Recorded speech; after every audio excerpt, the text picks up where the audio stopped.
Hey, John, you know what it is again? What is it, Scott? It's Grumpy Teachers again. It's Ah, it's oh yeah, it's Grumpy Teachers again. Ah, hey, it's Grumpy Teachers again. Is it bad? I don't know what song that is. It's a 1980s version called Happy Hour again. Okay. Yeah, I'm disappointed you don't know that, John. No, I don't know. There's so much I don't know right now. You're gonna edit this out anyway, so it Okay, doesn't here we go. matter. Hello and welcome to Grumpy Old Teachers. How are you doing on a Friday afternoon? This is my first Friday of the summer. Oh, John, I'm teaching summer school. Wow. That's why I'm so happy. Wow. Was that every day at your summer school? Because I'm happy. I'm Wow. teaching STEM. I'm teaching steamy STEM. John, it's great. Well, I'm Hey, John's... John, I'm doing first through third grade. Well, let's get into this. Sorry. Okay. Yeah, I know. I was going to introduce ourselves. This, I'm telling you, we're going to be so out of... We're just going to be out of it. That's okay. Everybody, we apologize for any of our inconsistencies right now. We haven't podcasted for like 6 months. But we are excited to talk today. We're excited. We must have had something to say today. I don't know what it is. I'm John Samuelson in Portland, Oregon, and down south in the South Bay is my counterpart, the one, the only, the grumpy... Brian Briggs. Scott Bedley.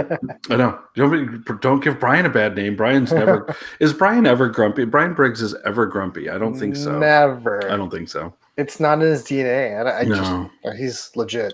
He's got loyalty inside his DNA. I know that song. Anyway, what's up? We're going to talk a little bit of ISTE. We're not going to be at ISTE 2019 in Philadelphia, but we have been to the last two ISTEs in Philadelphia. Each one of them was pretty good. Yeah. John, you know we had high hopes for being at this ISTE. I actually gave my spot away, Scott. I gave my spot away to a teacher. A teacher is going to go and present a poster session in my absence since my district is short money. So I volunteered my spot for a teacher. Unfortunately, none of my coworkers got that memo. I think there's a few districts in Oregon that are short a lot of money. We don't want to talk about that. Thank you, voters. So at this point right now, let's recap on the summer solstice. I still do not know. It is the first day of summer today. It is the first day of summer. It is the longest day of the year, Scott Bedley. Is it really? Yeah. Well, it's the most sunlight. It's raining down here in SoCal. Oh, it's not raining up here in Oregon. Well, thank you, Oregon. Yeah, thanks, Oregon. We blame you. We like to steal your sunshine. You can steal which my is sunshine. Which is another great summer song that we can talk about for a long time. But yes, as of this moment, I still don't know what I'm even doing next year in my school district, as well as all the teachers in the school district don't really know what they're doing unless their principal told them because they felt sorry for them, but they're not supposed to tell them. And I don't know what the deal is, but we were severely mismanaged this year in my school district. So there we are. And that's a tough place to be because you want to know. I kind of just want to know, right? I'm like Old Yeller at this point. Just shoot me and put me out of my misery. I just want to know am I teaching kindergarten miles and miles away from my home? If it is, then let me go and jump off the Burnside Bridge. But if I'm not, just let me start to prepare. And John, I'm honestly hoping that you'll be teaching like an upper grade class so we can collaborate together and just totally be crazy. It would be fun. Maybe it's time. It's been about 7 years since I've been in the classroom, so it might be time to get back. Yeah, and I think you're supposed to let the crops rest for 7 years and then 7 years on. I think that's the thing. Yeah, I think that is the thing. Well, last time I was in the classroom, this was the sound that when we used to get on the internet.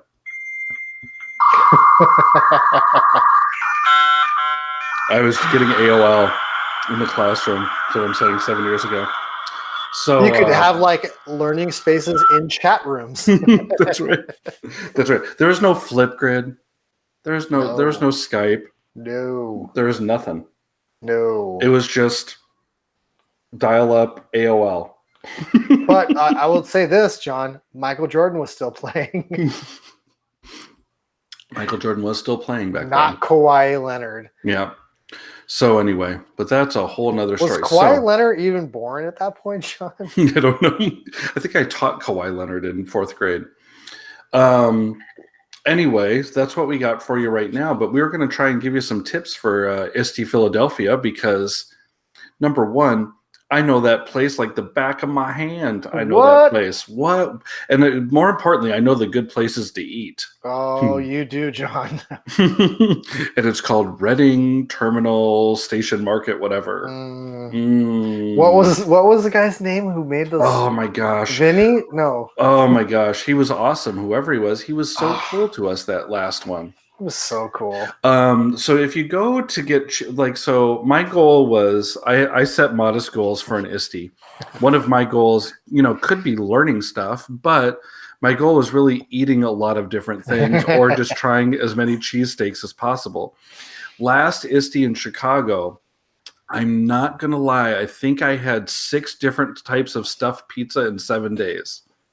John. That was legit true.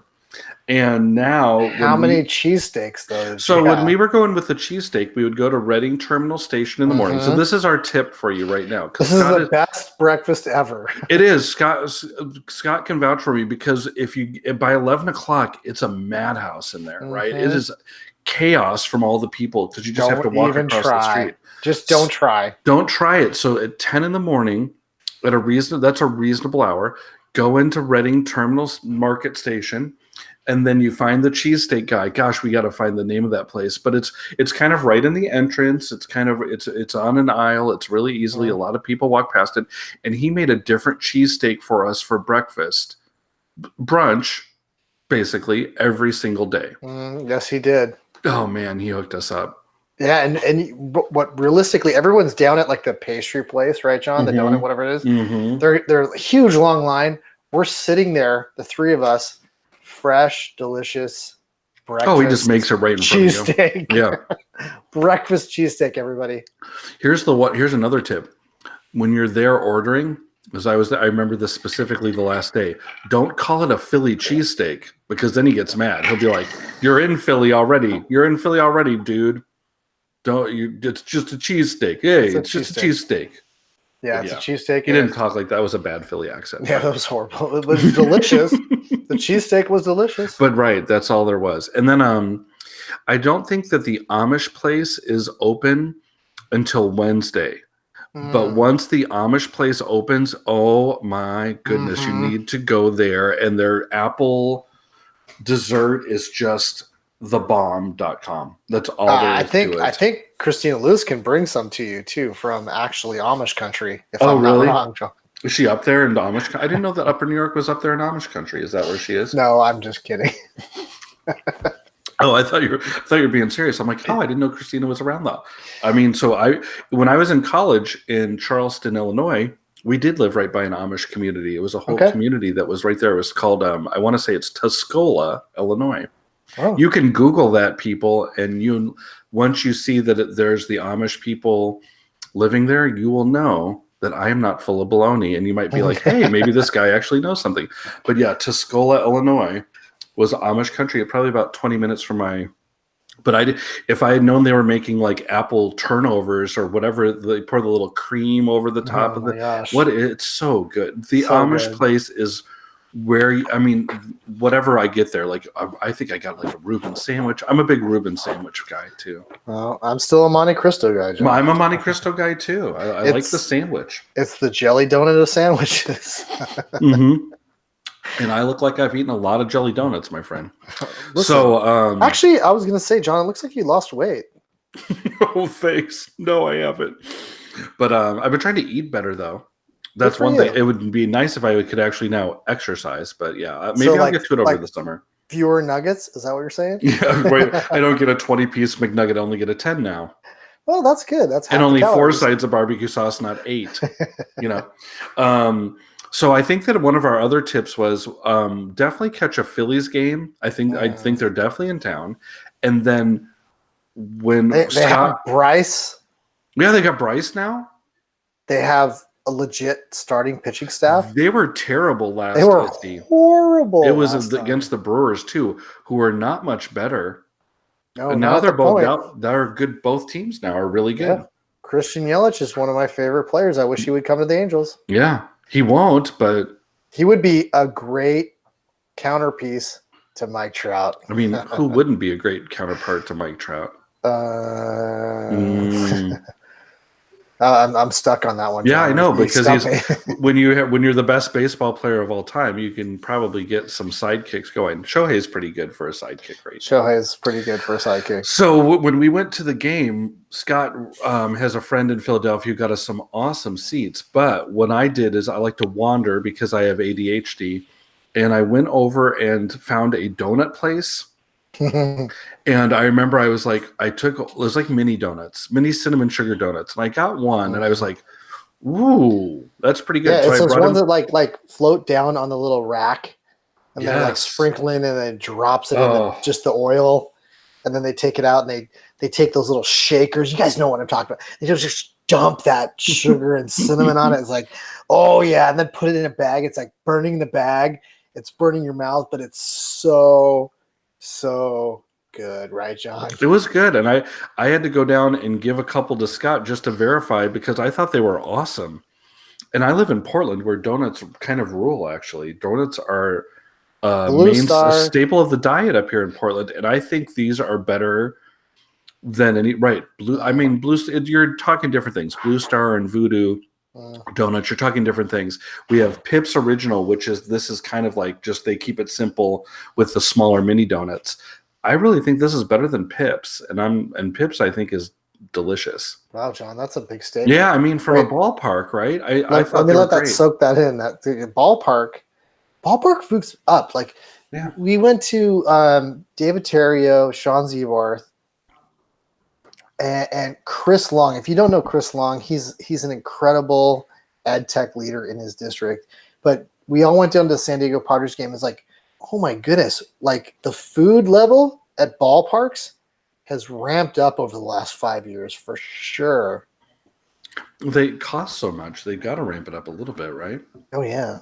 Yeah. What do you think about I've heard that in Atlanta at that new Mercedes-Benz stadium or whatever, that they've been lowering the prices of food. Like even for the Super Bowl, they're not going to like raise the prices or anything. They're like seriously like, we're going to keep it on the level. Chick-fil-A can't open up on Sundays when the Falcons play, but they're like the Walmart of food. Is that what you're saying? That's what I'm saying. But I think that they're keeping their prices pretty reasonable, which I think is nice.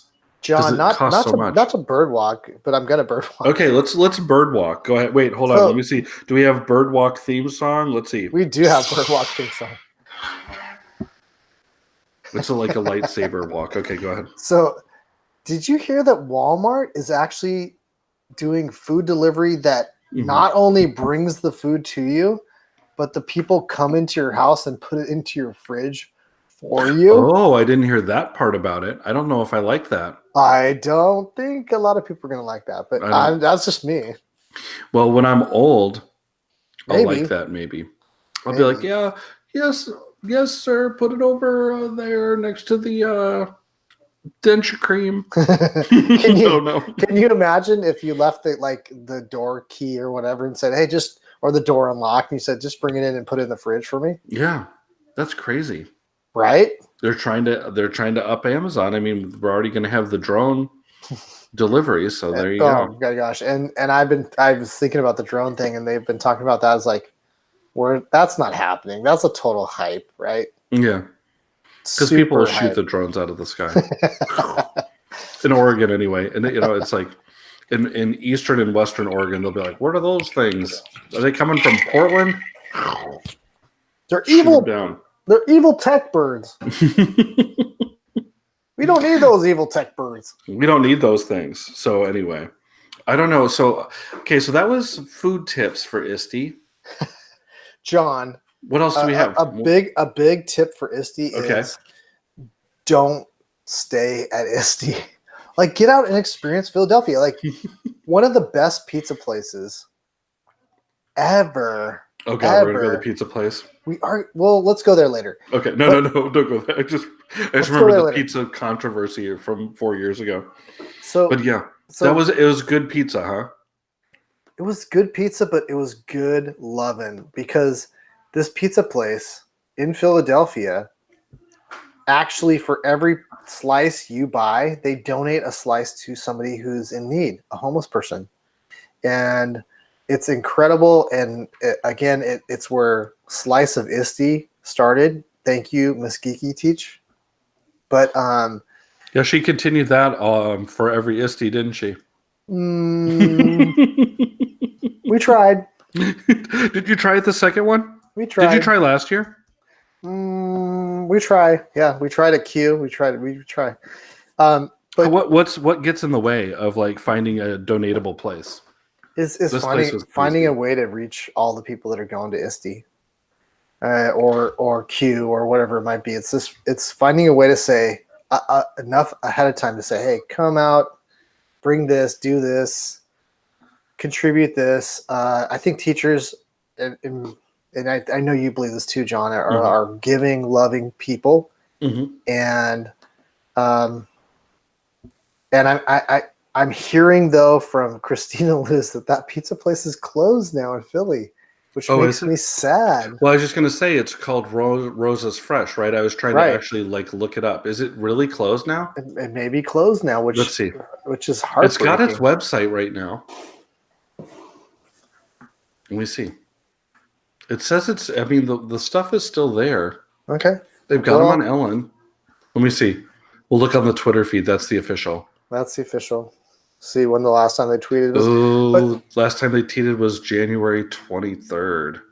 Yeah. So, anyways, but the reality is, like, the whole idea behind that was, when you go to a city and you go there for a conference, what can you do to contribute to the local culture, to local society, to the local people in need?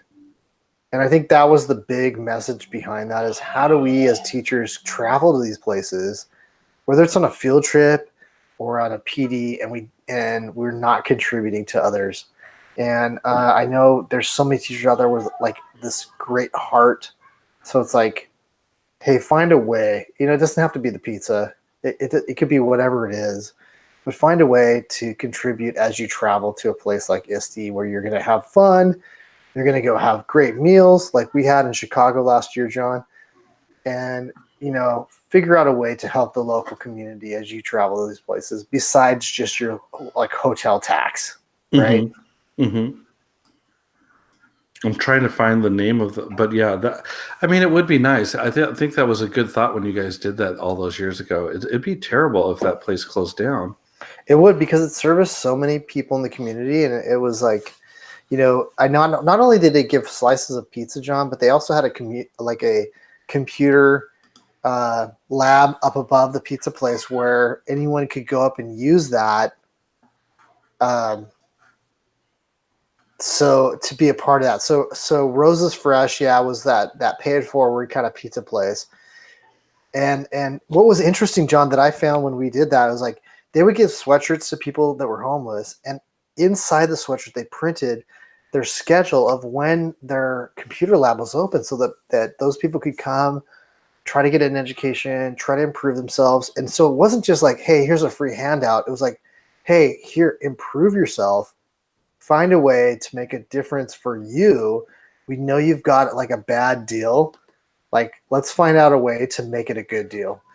And so I don't know, and Mason, the owner of that place, was just a great, fantastic guy who had a heart. He left, Wall Street to come and try to do this for people. And it was just an awesome experience to do that. But it's been a while now, John. Yeah, it's been a while since we've been to that one, right? It was interesting. I did find the name of the cheesesteak place. It's called Spataro's Cheesesteak. Spataros Cheesesteaks. That's awesome.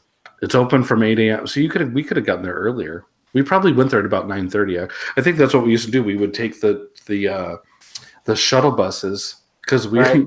here's a good tip if you don't have your hotel room yet, you can stay out by the airport and the shuttle buses will kick it out there, and it's way cheaper. But you have to shuttle bus in, and then you pretty much, if you miss the last shuttle bus back, you kind of gotta, if you want to stay downtown for the nightlife, like Scott and I do, because we were out until all hours, right? Downtown, we We'd were have to Uber back. trudging the streets looking for something to Mm-hmm. do.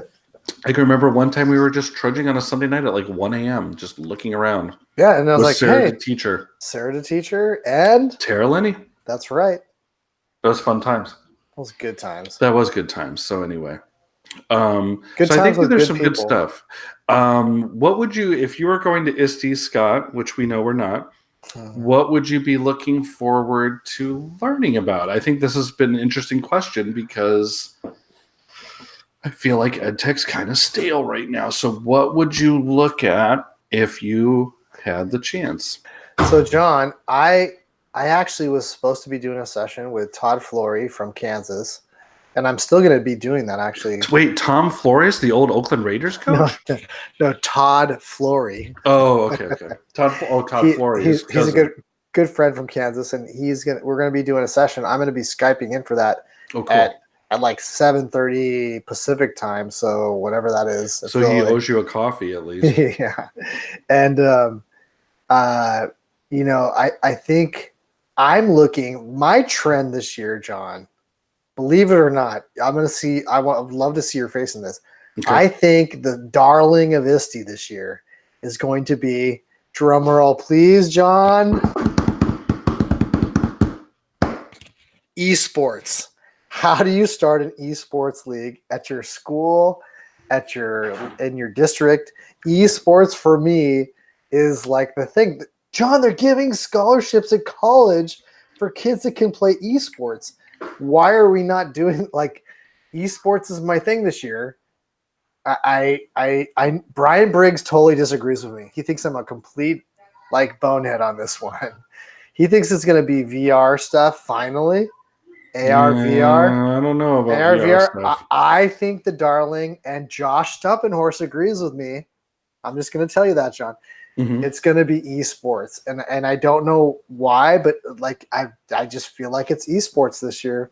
Okay, you might be ahead of the game on the esports. We don't know. I'm probably ahead of the game. That's a first. Just because Josh Stumpenhorse agrees with you, although that does carry a lot of weight. Remember, the one thing I do hold against Josh Stumpenhorse is he's run like 10,000 days in a row. So his sanity is in question right off the bat anyway. But no, I think that would be cool, right? I mean, right, there's a lot of esports stuff that goes on. I mean, I would just like to get some. I mean, if I go back and be a teacher, I would start some like clubs, like some coding clubs, some robotics clubs. I'd keep it civil, keep it simple for now, and then I'll see. But of course, that's my first foray back since the dial-up modem and America Online. So we'll have to see what goes on. I am so excited, John, to see you in a classroom next year, and our classes are going to connect via Skype or whatever tool it is, Zoom, whatever you want to do.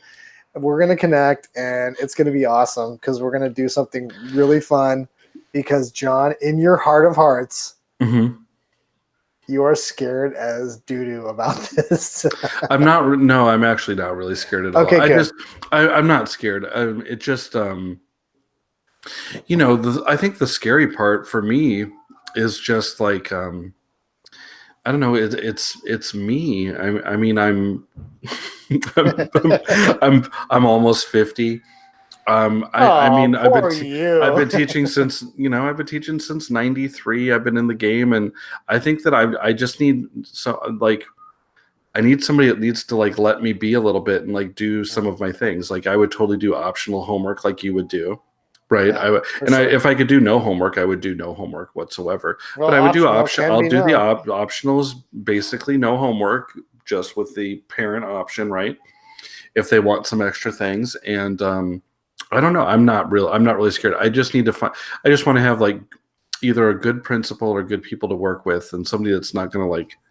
I don't know. I wouldn't get along with a micromanager. I have such a nice boss right now. Shout out to John Peplinski. It would be a shame to lose him. And, I think he would help me. Like he'll help me from the sidelines, but there's only so much he could do then, right? He wouldn't be my boss anymore. No, but Pep's an amazing guy. I mean, you've been like great enough to introduce me to Pep. Like he knows his stuff. He's a great guy. He like gets it. Mm. John, I'm getting a text from the Brian Briggs. Do you know him? Check this out. I do know the Brian Briggs from Check He's This also Out. on Q's board. I don't know if you know this about him. He's a Q ball? He's a Q board member. Oh, Q board. Okay, I thought you said he's a Q ball. Well, that's kind of true too, Brian. He has Briggs, I love you. He does have a ball at the Q conference. And do you know what? He thinks the darling is going to be Microsoft. Oh, don't nice. call it a comeback, John. Don't call it a comeback. We've been talking about this for years, but Flipgrid. Microsoft, Flipgrid, like it's been building. Sometimes you're 5 years ahead of the game, though, right, John? Right. Sometimes you're 5 years ahead, and sometimes you're 5 years behind. Sometimes you're like 10 years behind. Sometimes you're watching Google like delete stuff and cancel stuff and right, ruin stuff. Right, or just take good tools and just not even try and update them. One of the things that we've thought about a little bit at so you would go. So do you think legit? Let's follow back up then. Yeah. So do you legit think there are esports sessions at ISTE 2019? John, I think there's probably esports on the convention floor, but I don't think there's esports sessions yet. And if there is, like super high level props to those people that are that far ahead of the game. They are like the people that were teaching in Minecraft or in like World of Warcraft before World of Warcraft was even on the radar of education. So if there are people doing anything esports besides on the convention floor, then that's impressive to me. I don't think there was going to be. I haven't looked at all the sessions yet, and we love looking at the session titles, which we should be doing. Oh my God, we should look. I haven't looked at. But I'm not going. Why would I look at the session? Why would you? But I do know that if there are, somebody should go in and just shake their hand and say, "Thank you, John."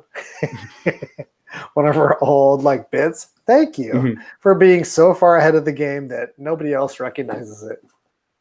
Oh my goodness. Okay, let's see. I wonder if we can get some of that stuff. I'll try and look at the try and see if we can get some. And by the way, Brian Briggs is on it right now. Like he is telling me that Microsoft is now using Google logins, which fixes, John, one of you and my biggest issues with Microsoft, which is the pain of logging in. And like, I love their tools. I love Skype. I love like a lot of free lessons. They have so many free things, but like the login process was always a painful. And so maybe they've resolved that now, which is fantastic. They've listened to the voices and they're making a difference there. So. Okay, let's see. There are no esports sessions. I just did a search. Wow. No esports sessions. So esport will not be the darling of will not be the darling of this ISTE. But it's my darling. It's in my heart. Like I think, if I can do Rocket League at my school, for sure I'm doing that. That'd be fun. Rocket League, you know what? I'm getting so old. Rocket League kind of makes me seasick if I play it. Well, yeah. You know what I get it, John. Yeah, I'm old, is what I'm saying. I did get some new glasses though. That's one thing. Are those bifocals, by the way? These are progressives, my friend. Progressives are basically bifocals, yes. Okay. So let's see. How about I'm just kind of scrolling through. Let's see. How about this? Listen to this. Tech tools for listening and speaking. Listen to this. Tech tools for listening/speaking. And that's about... That's from Catherine Goyette, Tulare County of Office of Education. Let's see. Leverage the power of an authentic audience to connect your students to the world. Boost students' listening and speaking skills. While focused on English learners, these strategies benefit all learners. All is in capitals. Learn to use rubrics to teach public speaking and engage students in real time with peer-to-peer data to form their feedback. The website is wonderexplorelearn.com. See, this is where I just like to go in and just see what the people have got going. Right. That's Catherine's website. No, I think for anyone that's hashtag not at ISTE, to go in and check out the resources, it's all free, right, John? Oh yeah, I'm in there right now. You don't have to sit through like an hour of me talking No. to get my resources. You can go and find the session that like attaches to what your passion is and make it happen. They have a lot of them. The Texas two-step. I'm going to look at Texas stuff. Are you? Texas two-step? No. Did you used to live in Texas? Yeah, I did used to live there though. Wait, did you used to work in that one district? What is that? AIMS? Ames? Ames? Is that it? Eames, you mean? Eames? ANES. Q Eames? Yes. Oh, okay. The one where Drew Brees and Nick Foles went to high school. Oh, wow. Yeah, there you go. And Justin Tucker. Oh, I thought you were saying Justin Timberlake. I was like sold right there. No, Justin Timberlake would be the icing on the cake. Okay, let's see. Texas two-step to ISTE Educator Certification. Dance your way to, what is ISTE Educator Certification? How do I not know this? Dance your way to ISTE Educator Certification. Join us at the Chuck Wagon, because that's in Texas, to learn TCA ISTE Educator Certification process. Lasso ideas to help you. Lasso ideas to help you land on your feet. And TCA's Wranglers will prepare you for success. So what's that all about? It's all about lassoing ideas, John. ISTE Certified Educator. Southwest. What? I wonder what it takes to be an ISTE Certified Educator. You know who would know? Who? Is a man. I just ate hot sauce. Dean. Dean knows what's up with the ISTE certification. He just ate hot sauce. Oh, that's good. I just ate hot sauce. All right, thanks, buddy. Hello, audience. Wow, I'm not gonna let my kids eat hot sauce if they're gonna go crazy. It's summer, John, right? That's right. No, Bill Selleck would know. Oh, right. Of course, Bill Selleck would know. Bill Selleck knows everything. He's probably the person certifying him. He probably just takes his wand and then goes, "You're certified. I christen you certified." That would be fun. All right, we need to ask Bill Selleck that. We do need to ask Bill. Oh, look, here's a first one. Okay, here we go. Ready? Physical computing with the microbit and circuit Playground Express. Oh, this nectarine is squishy. It's ready to eat then. Right. Son. And people out there, if your nectarine is squishy, you better eat that or else it's going to go bad. It's a white nectarine. It's that season, John. This is like one of our favorite fruits in our house during the season. Because you can get them at Costco, like a dozen or more. The white nectarines are just fantastic. So everybody that's listening, buy yourself some white nectarines because they're delicious right now. Nice. So the physical computing with the microbit is a Microsoft. It doesn't even say who's doing it. It just takes me to a Microsoft website. Look at them. See, maybe it is the year of Microsoft. I think it is. I mean, microbit is like your deal, John, right? It is. And like, why not? Like, why not microbit? Let's see. Here we go. Am I going to be jealous? Let's see. Oh, there's a bunch of Scratch people there. Okay, so then there's the Get Creative with Scratch 3.0 workshop. Ooh, see that's where it starts to sound fun to me. That's where I'm like, ooh, I wish I was going to ISTE. Like stuff like that. Power up with 10 Google Doc add-ons. What do you think those are, Scott? Powering up with Google Doc add-ons. Well, one of my favorite add-ons, John, was suggested to me by someone you formerly worked with in Ames. Okay. In Eames. Ames. Ames. It's all the or same Ames. Or Ames, whatever. Ames. Mm-hmm. And it was a tab. It was a tab. What was one tab? It was no, it was not one tab. It was okay. So John, I have like 1,000 tabs open, right? Okay. So it would take my tabs that I wasn't using and stop them from working because Google is such a Because Google hog. Chrome stinks, right? Right. And so I was very thankful for this extension that I can't remember the name of right now. Oh my goodness gracious! I know that's me tonight, John. It's Friday. That I'm was teaching what summer school, bro. it was one of the people I worked with in Eames. Yeah. Jeez, how's she doing? She's doing great. She's got a Okay. book out. Well, I heard that there's a bunch of them that might have lost their jobs, is what I heard. So I don't know. I'll have to see. Maybe I'll reach out to Lisa and ask her how she's doing. You should. She's a nice person. She's a really nice person. I don't know about this. I don't know about the whole bullet journaling though. I don't know how you pivot from I'm obsessed with iPad apps to now all of a sudden I'm bullet journaling. I don't know where that transition comes in or something, but I don't know. It's an interesting one. I think it happens, John, because it's out of available. necessity, right? I think it happens out of necessity.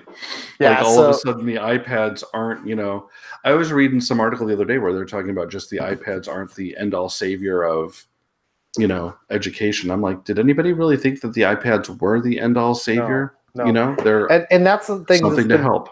That's the thing that's been bugging me lately is like, so tab limiter is, I think, the name of it. Tab limiter, okay. Oh, yeah. But I'm sure there's a bunch of them. But so one thing that's been bugging me lately, John, is the number of things that I see out there visiting sites. And you may tell me like you see something different, but the amount of dependency on technology, like over dependent, it's become not from a supportive tool, it's become the main tool for instructions, which I part of me is very cautious and worried about, because I just think that at some point, you need some direct instruction for kids. You need some direct hands-on tools for kids. You need manipulatives for kids. And I'm thinking more about the younger and younger kids, first through third grade kids. They need something concrete. They don't need all this abstract stuff that's on the computer. They can get that when they're older. Right. And I see a younger generation of teachers coming in and being told that this is what's important to use these tools, but not knowing how to balance that with what's right for kids and their development, and how do I do that as a teacher? And it concerns me. It legitimately concerns me, John. Yeah, I agree. I don't know. It's interesting. You're right. It's interesting how, I don't know. It's just interesting. It'll be interesting, Scott, because I'll know your conundrum once I actually slink my little tush back to the classroom. You absolutely will, John. Right. Here's one for you, and this is the last one, and then I won't keep looking through the ISTE count. But there are some things that are right. There are some things that are, so check out what's important. I would suggest if you go there. I think when I went to Philadelphia, no, you know what? When I went to Washington, it was the last year they didn't call it ISTE. It was NCCE or something. But when I went to Washington, I felt like it was my responsibility to go from session to session to session. And I went all day, every day, and had everything scheduled out. And it's just impossible to do. So if you're a new ISTE person, schedule like yourselves some breaks.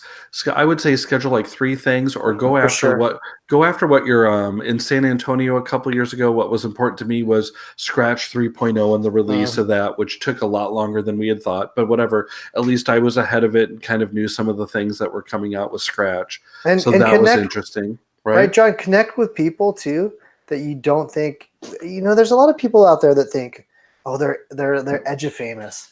But they're really they're teachers, right? Like Star Saxton in Philadelphia. I remember running into her and she's like, "Let's get lunch." And I was like, "But Star, you like wrote a book. You're famous. Like you're like what?" And she's like, "No." She's like, "I'm just real." And I'm like, "Awesome. Let's go have a real lunch and chat it out." So, don't be afraid to connect with people that you think are bigger than life because of their Twitter presence, or because of whatever it is, like that you think that they're like bigger than life. They're not. They're down to earth people. Well, some of them are. Most of them are, right, John? Some of them are. There's Some of them do have a big head, and some of there's them are right, and some of them will big time you. I think because I well, think that we've gotten to that stage now of Twitter where there are somebody. But I would say, right, like Scott says, give people a chance. you'll know right away. If you Right, hit a you'll big know if timer. they're going to Like, big time you or whatever, yeah, and if they do, shame on them, and shame on they them. should be slapped into reality. And a John, little bit, if right? you and I were there, we would have lunch with everybody.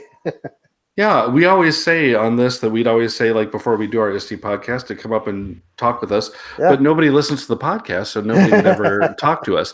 But we would be happy to have, like, some. I can remember Philadelphia. I think one of my favorite memories from last Philadelphia one, Okay. besides having to actually, Scott had 2 beds in his hotel suite. Besides him waking me up because I was snoring the entire night and going, not John, running up the stairs right. that Rocky ran up. That was No, that was fun too. I was going to say one of my favorite memories was getting a whole bunch of people and going out with Carl and Victoria on the photo walk. Oh, yeah, for sure. That was a lot of fun, and there was a great couple day. people. I remember Kelly Kermode was there. Kelly Kermode. Like there was just like really great people there. It was fun. I think we just kind of got a group of people and said we're Jen going to go out on a Robertson. photo walk. I think Jen Robertson. Jen Roberts was with us. Yeah. That was a really good good day. I think that there's little things you can do like that. I've been on the double-decker bus tour. Has been a lot of fun. We did run up the Rocky Steps, which I think was fun. We went to the Phillies game, but I think that there's a lot to be said about scheduling yourself some time in between and just kind of pursuing just a couple things you're interested in next year. That's and not going for the entire kit and caboodle, because once you do walk down on the floor where they're giving all the stuff away, you're gone. It can be overwhelming. It can be overwhelming, but I mean, well, it's the size of like 17 football fields, John. Like, gosh, I can't even picture the one in Philadelphia. I wonder how much I don't know if I even went there that much, to be honest with you. Oh, it was big. I remember being down there.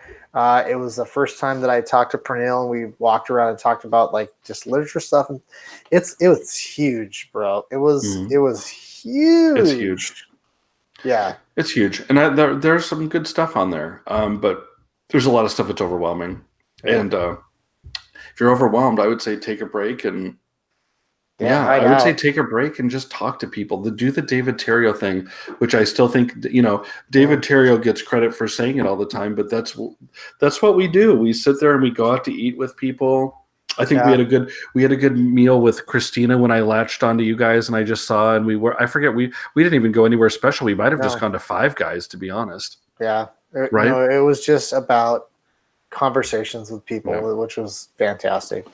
You'll find some people that are going through the same thing. Christina Luce was just talking to me today on the Voxer, and she said, I really feel like the EduFamous are taking things over and people are taking themselves too serious. Right.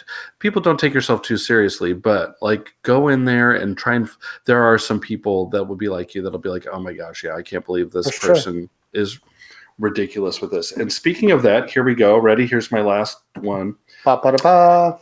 2 dope educators for equity. John. That's a session title. How did they get that through? Good for them. Good for them. I like that. Good. John, I do too. That 2 reminds dope me. Educators for equity.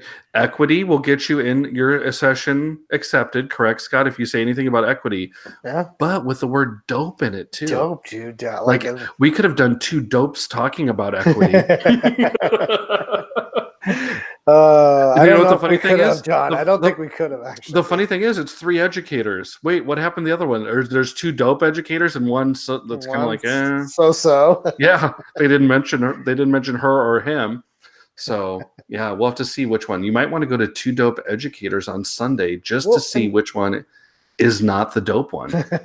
And John, if anyone's listening, we are starting a new podcast. Okay.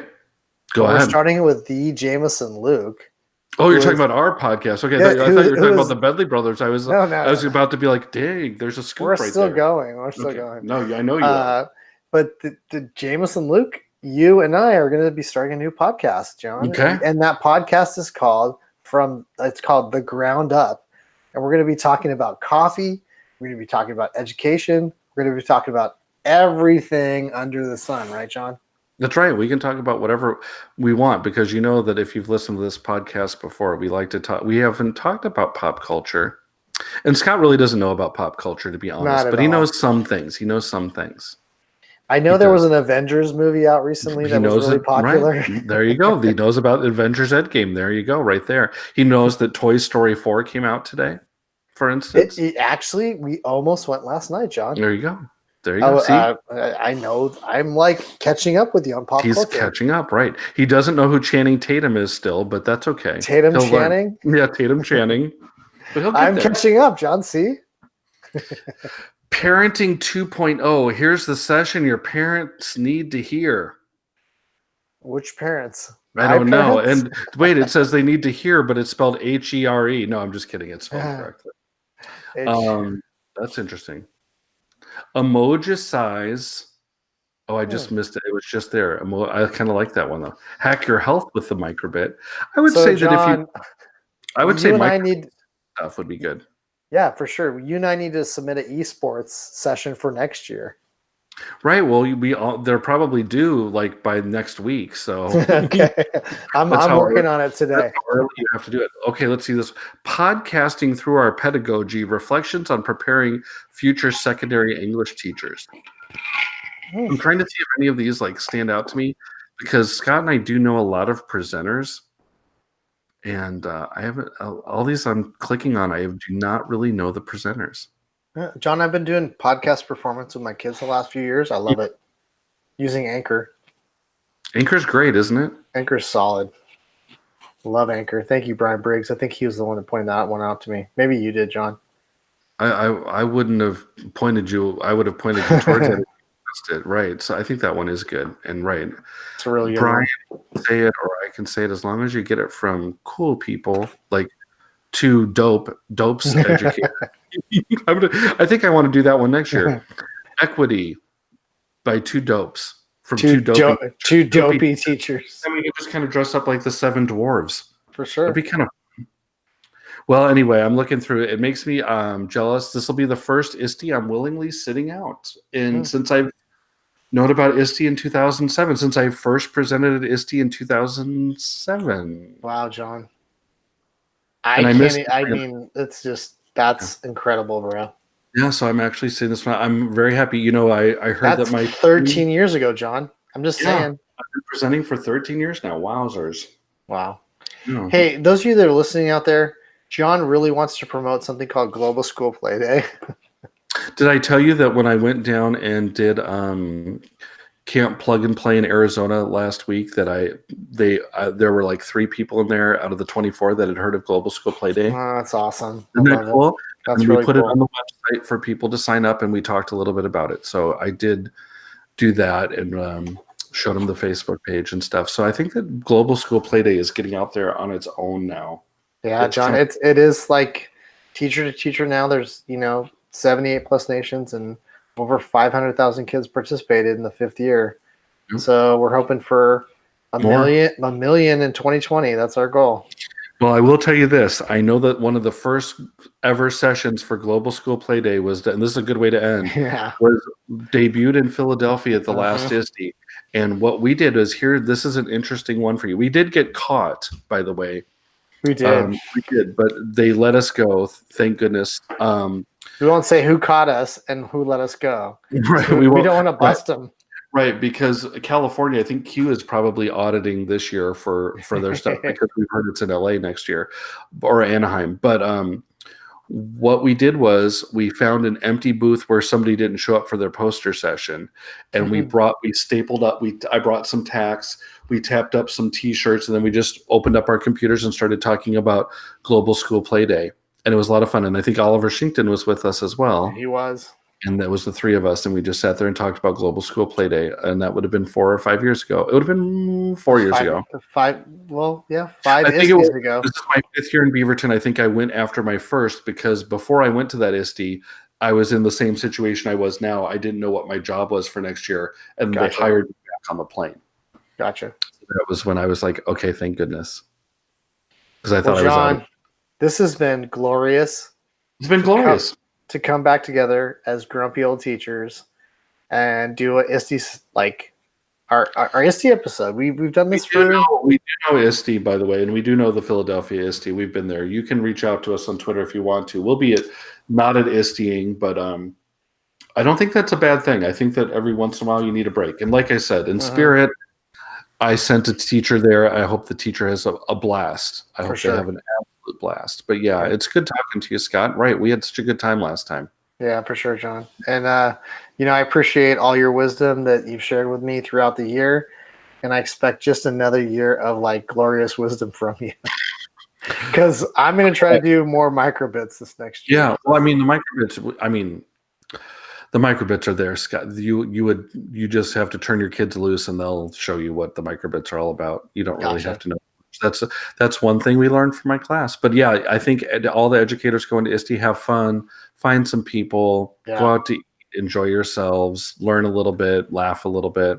I think it'll be fun. I am sorry. And then if you get a chance, catch both of our friend, Nicole Carter, who I happen to work with this week, maybe not next week, but we'll work in the district, but we might not have the same job. But Nicole Carter is debuting her sketchnoting book, and she will be on. She has a sketchnoting book, she has a sketchnoting workbook, and she'll also be doing like an ISTE stage thing where David Terrio helped her out with like the Bob Ross thing. Scott helped her out, I know too. And that book is fantastic, John. I've had her come via like Skype into my classroom the last few years, as well. I've had you do that with Seesaw. And it's been the stuff she teaches my kids is fantastic. So her book is just more of that goodness. It's a lot. It's a legit thick book compared to other that I've seen out there.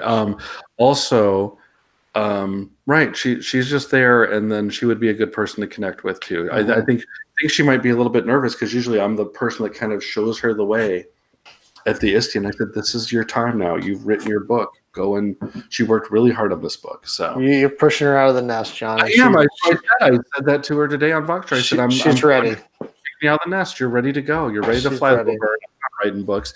By the way, this reminds me of my one point, and I think this will be a good one, Scott. Maybe we need to think about this over the summer. I've tested the idea with a bunch of people.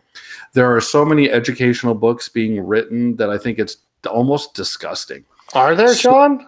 So what I'm saying is, I'm thinking of a website where and I'll be totally transparent with it, but we make a rubric kind of like David Terrio was doing with his bad PD thing, but then we actually get a group of 10 or 15 educators to go through, read the book, and score it on a rubric and actually give real scores to people about what books are good and what books are actually trash, because there's a lot of trash books out there. And I think people are just writing pamphlets to say, I wrote a pamphlet and here you go, and I'm trying to become edu-famous. They're thirsty, Scott. They're hungry for whatever publicity or accolades they can get. And I don't know. It's really interesting. But I think that's not a bad idea. We would just have to kind of suffer through some of these books. But I don't know, Scott, would you be down for that? Like, I think let's do it. I would be totally like I want the educators out there to get real information. That's what Techlandia was about. Yeah. And it has always been about. That's what the Bedley Brothers were trying to give people, like legit information that will help them with their students. And this sounds like more of that, and I'm all for it. Right. So I mean, even if we have to suffer through reading some really bad books, at least we'll be on it. We're not trying to crucify anybody. We're just giving our in an Amazon thing, if I'm gonna give Nicole an Amazon rating, of course I'll be like, oh, my friend, 5 stars, it's the best. And I haven't even written it. But if we did get some people that actually were kind of impartial, right? We had a rubric and we maybe even put it on the website and we're like, okay, here's our book we're going to read this month. Bam. John, grab it, impartial edu.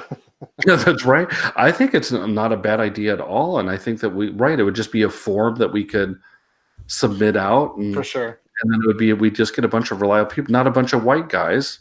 No. We'd get some diversity going. Absolutely. I think we know people that could do it. For sure. Interesting. Anyway. All right, Scott Bedley. Johnny. Bro, I'm going to try and come visit you, man. I miss you, dude. I miss you, dude. We can always podcast. Remember, we got the ground up. From the ground up. Check it out. It's coming out soon. All right. Thanks, everybody, and we'll catch you on the flip side.